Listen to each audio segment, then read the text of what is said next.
Hey, I wanted to get this video out to my YouTube subscribers last week actually, because last week I wrote an article on Twitter and put it on Seeking Alpha.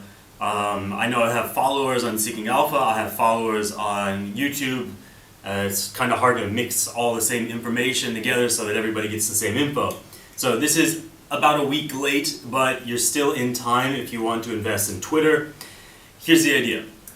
Twitter IPO'd at about 40 bucks. It went up to 70 bucks, and now it's at something like $25. Last week it was at $25. It's already on the rise, as I predicted. But the point is, Twitter has fallen from a very high value to a very low value that some people are saying is actually Twitter's low.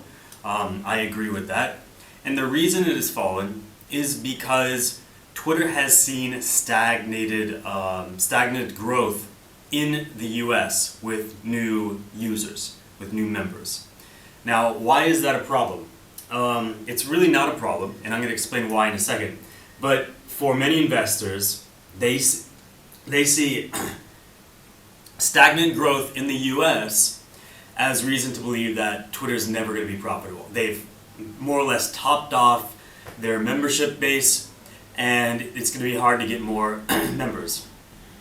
Now, to realize why this is an incorrect explanation for pricing Twitter stock at a low is to understand Twitter's revenue model.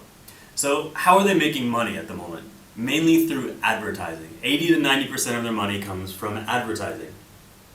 Who pays the money? Well, companies with Twitter accounts. They pay, and you as a user of Twitter get to see their ads.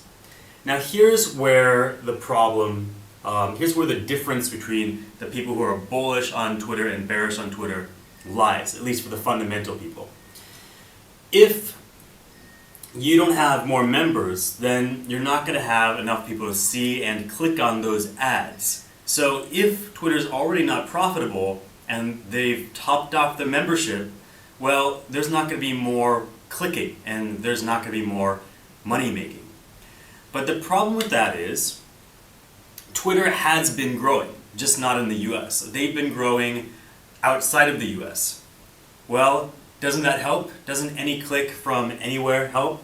Well, not necessarily, because you can specify where you want your ads to be displayed. So if you don't want people in India clicking on your ads as a company, you can say, I just want people in the US to click on my ads.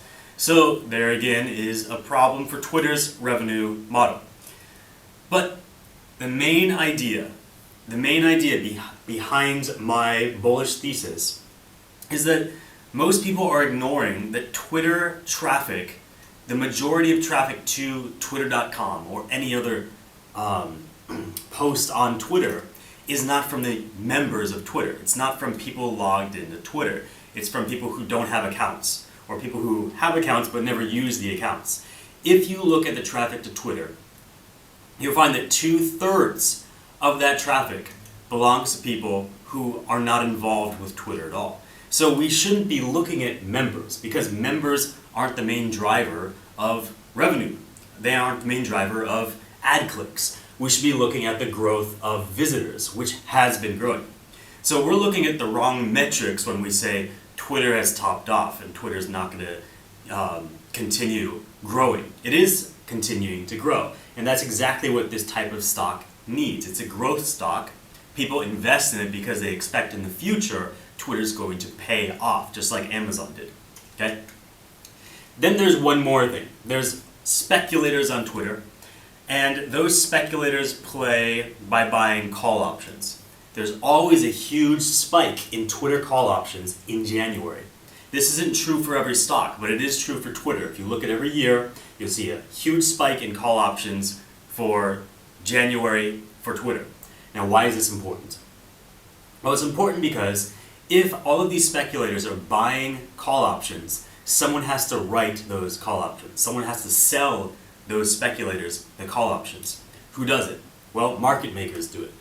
But market makers don't want to take the risk of writing naked call options. It's very risky. You can go bankrupt from one call option. So what they do is they write the call option and they buy the stock.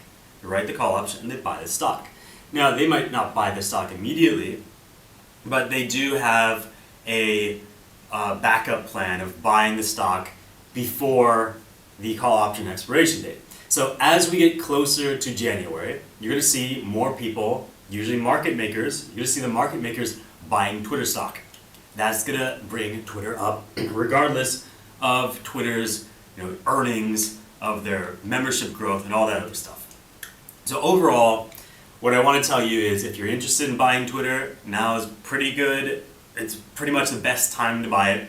Last week it was at a low. I should have got this video out last week, sorry, but it's still at a relative low. Visitors are growing, ad clicks are growing, their business is getting better for their revenue model. They also are involved in data licensing, so there are multiple ways of making money for Twitter. The topping off of their company is not yet occurred. And then you have the speculators that are going to drive the Twitter stock up near January. So now is a pretty good time to buy. We're at a bottom. If you want to speculate too, you can buy a call option. You don't even have to buy the stock. But if you are on the fence, I hope this video or I hope my article on Seeking Alpha has convinced you that Twitter is actually a pretty good buy at this moment.